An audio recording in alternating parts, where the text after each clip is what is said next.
Assalamualaikum warahmatullahi wabarakatuh. Selamat pagi teman-teman. Kita berjumpa lagi ya. Baik, bagaimana kabar kalian 2 minggu ini? Semoga tetap baik-baik saja ya, tetap sehat-sehat saja. Semuanya tetap diberikan kelancaran dalam mengikuti pembelajaran secara daring ya. Nah, seperti biasanya pada pertemuan pada pagi hari ini, yang pertama sebelum kalian mengikuti pembelajaran, jangan lupa absensi dulu ya di link yang sudah tertera pada Google Classroom. Itu sudah saya sertakan di situ.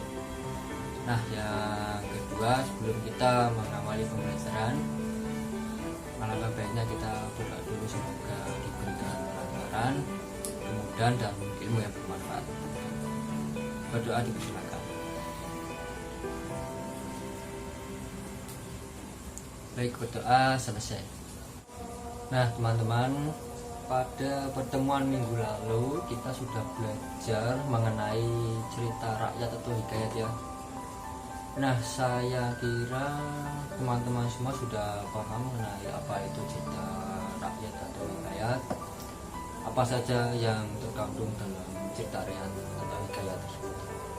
Nah, pada pertemuan pagi hari ini yang kita bahas adalah mengenai ikhtisar. Nanti akan ditampilkan sebuah materi mengenai ikhtisar. Nanti kita simak sama-sama ya. Ikhtisar. Apa itu ikhtisar?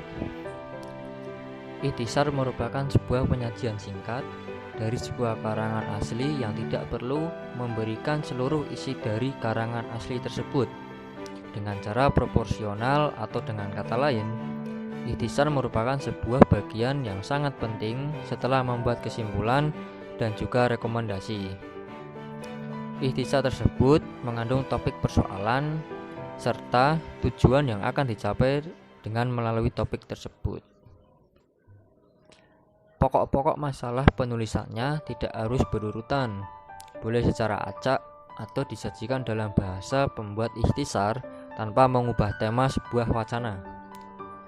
Ikhtisar berfungsi sebagai garis-garis besar masalah dalam sebuah wacana yang berukuran pendek atau sedang. Ciri-ciri ikhtisar. Yang pertama, dapat menggunakan kata-kata yang dipilih sendiri asalkan tidak menyimpang dari inti. Yang kedua, teks disusun dengan tujuan untuk mengambil inti dari sebuah teks yang panjang. Yang ketiga, teks tidak harus memperhatikan urutan gagasan yang sama persis dengan teks aslinya, tetapi mengedepankan prioritas pentingnya informasi. Yang keempat, merupakan sebuah tulisan baru yang ditulis ulang dari inti sebuah gagasan teks. Fungsi ikhtisar. Fungsi ikhtisar yang pertama, untuk bisa mengembangkan ekspresi serta juga penghematan kata. Fungsi yang kedua, memahami serta juga mengetahui isi sebuah buku atau sebuah karangan. Dan fungsi yang ketiga, membimbing serta menuntun seseorang agar bisa atau dapat memahami inti dari suatu isi. Cara membuat ikhtisar. Yang pertama, membaca teks atau naskah asli secara keseluruhan. Jadi kalian baca dulu teks atau naskah aslinya secara keseluruhan. Mungkin tidak cukup 1 atau 2 kali, bisa saja sampai 3 kali. Yang kedua, mencatat gagasan utama yang penting menggunakan kata-kata sendiri. Yang ketiga, menyusun kerangka tulisan. Yang keempat, menulis ikhtisar. Dan yang kelima, mengecek kembali gagasan yang asli. Baik teman-teman, perhatikan kutipan cerita Sangguryang berikut.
Nah, setelah tadi itu contoh dari kutipan teks Sangkuriang, yang berikutnya ini merupakan ikhtisar dari kutipan novel Sangkuriang yang tadi sudah saya tampilkan.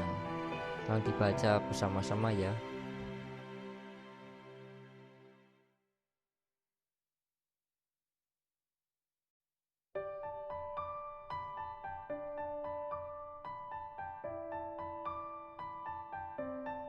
Nah teman-teman, itu tadi ya materi mengenai ikhtisar. Jangan lupa kalian pelajari lagi, kalian cermati lagi mengenai apa itu ikhtisar, ciri-ciri, fungsi, lalu contohnya, langkah-langkah membuat ikhtisar ya. Sekian dulu mungkin penjelasan dari Bapak. Nanti kita akan berjumpa lagi pada pertemuan berikutnya. Tetap di rumah, tetap jaga kesehatan, tetap jaga kondisi, dan tetap semangat belajar ya. Sekian, assalamualaikum warahmatullahi wabarakatuh.